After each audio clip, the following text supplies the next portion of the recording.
modulation refers to changing parameter values over time, and the reason that this is a thing we want to do is that it's a way of adding movement and timbral variations to sounds that are otherwise static. In this video, we'll be focusing on the modulation sources internal to Nexus, LFOs, low-frequency oscillators, which are repeating cyclical forms which are used as source shapes to modulate destination parameters. We'll be looking at envelopes as a source of modulation and step sequencer patterns. Here I've got a series of notes, and I have LFO1 routed to modulate the pitch. So it's repeating this shape and applying it to the pitch of the note based on the speed that we have set here. And it can be synced to musical subdivisions or set freely when that's off.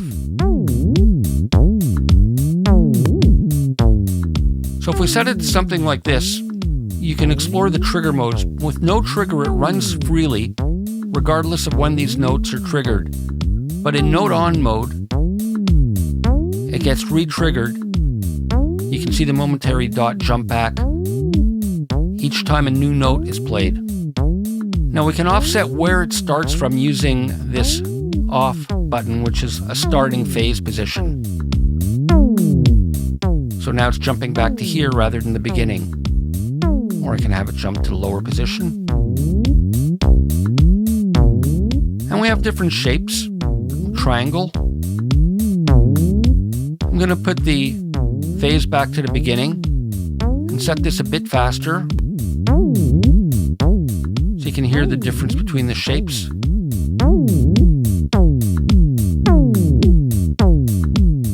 Ramp up. Square. So very interesting. A single value.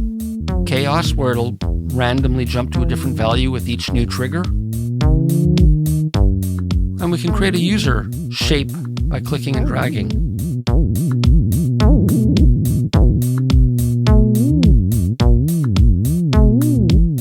So let's jump back to something like sine. And then we can use the smooth control to adjust how smooth the LFO is. When we reduce it, it makes the waveform more stepped. So you can hear the individual steps. And then we have a granular button, which, as we adjust this, it adds granularity. At higher values, the modulated parameter jumps from one value to the next, instead of shifting continuously.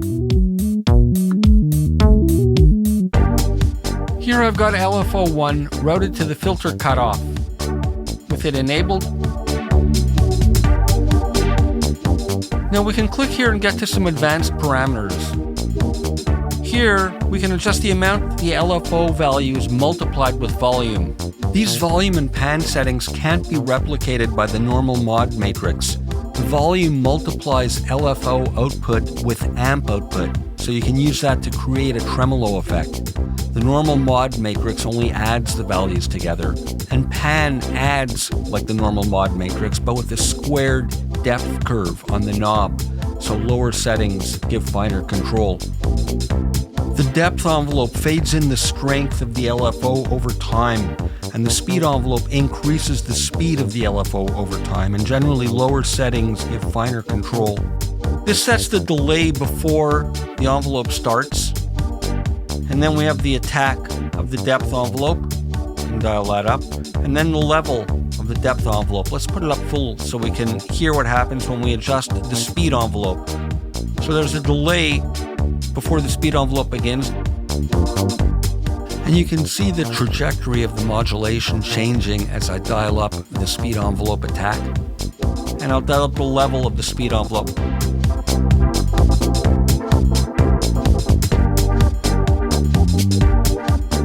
Here I have the controls set for very unique spatial and rhythmic LFO movement.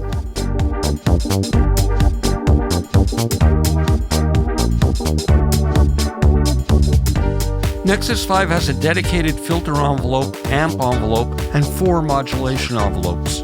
With the amp envelope, I can control the shape of each note. For example, I can slow the attack down, so it ramps up to full amplitude. This knob reduces clicks with very short attack times. I can set how long it's going to hold that value before it decays and reaches the sustain position or sustain level. And if I dial up the decay and bring this down, I can get a pluck kind of sound.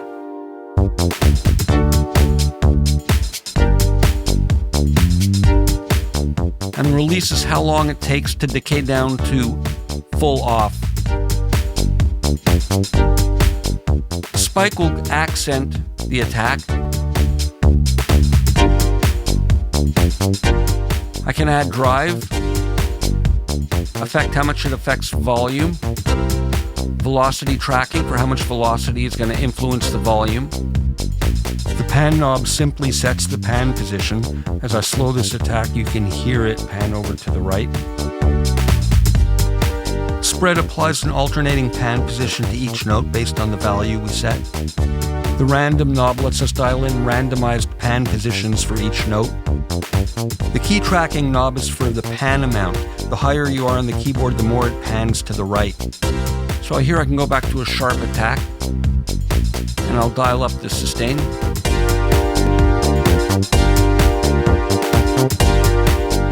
And then we have the filter envelope. So this applies to the cutoff. How much we want to dial in. I can slow the attack, for example. So we hear it ramping up to that value.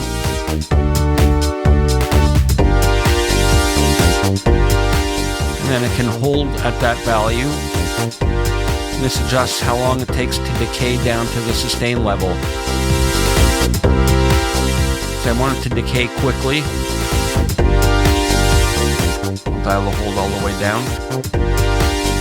Maybe a little quicker attack. So it ramps down more smoothly. And then how long it takes to return to the default position.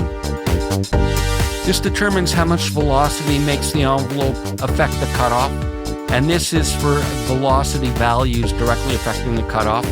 Keyboard tracking allows the range of the keyboard to affect how much of the envelope is applied.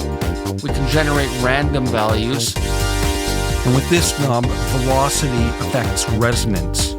These modulation envelopes allow for complex patterns to be created as a modulation source. Here, I've set up envelope 1 to affect the pitch, so we can create some subtle contours and explore what it's doing. Now I'm going to dial up the depth. And we can right-click to create points and then drag them around. Let's dial up our depth here. I'm going to start by bringing this down, making it flat. So we can hear a little pitch oscillation at the beginning. And I can have it go up like that. Now this is the depth of the envelope, so maybe I want to go more subtle. And I can right-click to create another node. And I can click in the middle to curve the nodes. This will adjust the speed that it goes through the envelope.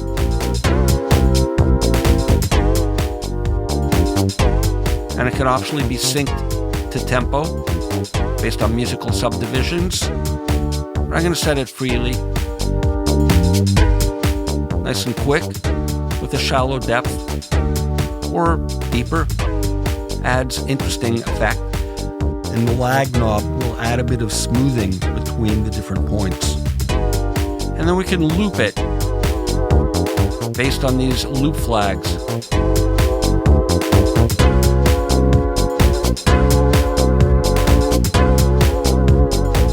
And when this is enabled, the envelope will continue on the release of a note. So let's take that off. Now here we can affect the number of grid values that we have. And that's important if you use the modify menu. We can, for example, quantize it so the points snap to the grid. We can make this play twice as fast. or twice as slow. And then we can invert the positioning of the axes. I'm going to click Command Z to undo. Now I'm going to go to envelope 2, and I'm going to use this to connect it to the bend parameter, and we'll see the routing is automatically set up for us. Now if I click this, I can get a step type of value editing. So let's say I go to half. I can do this and get a kind of step motion. And I can click any of these and alter them. I can go down, so it'll create ramps.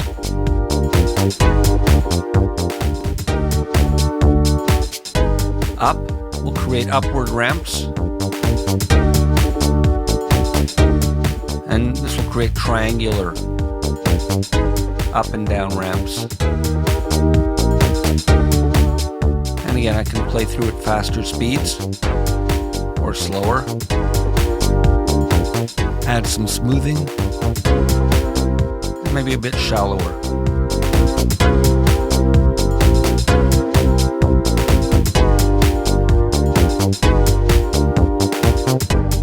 We've also got 2 simple step sequencers that can be used as a modulation source.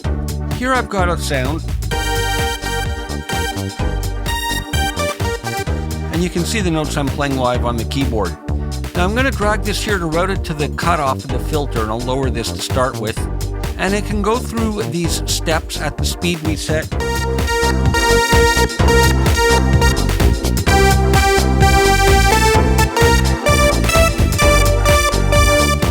And we can adjust the number of steps here if we want more or less, and then adjust the values of them by clicking and dragging like that. We have the depth control and contour, so they don't have to be perfectly square. And they can be re-triggered on each note on or not.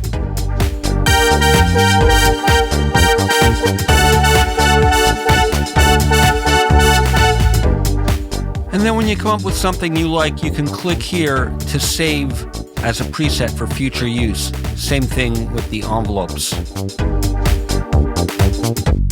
Back to our bass sound. I've set up a fuzzer effect on the main effects. But I want to modulate that wet amount. So I'm going to take this and drag it right there, and we'll set up this dedicated routing. And with trigger off, it goes through that, but with it on, I just get it on the note on. Which is great. Without it, so a nice way to subtly use that by applying the wet amount more to note ons than on the longer note. So the attack gets more of the distortion. Do you feel my fire?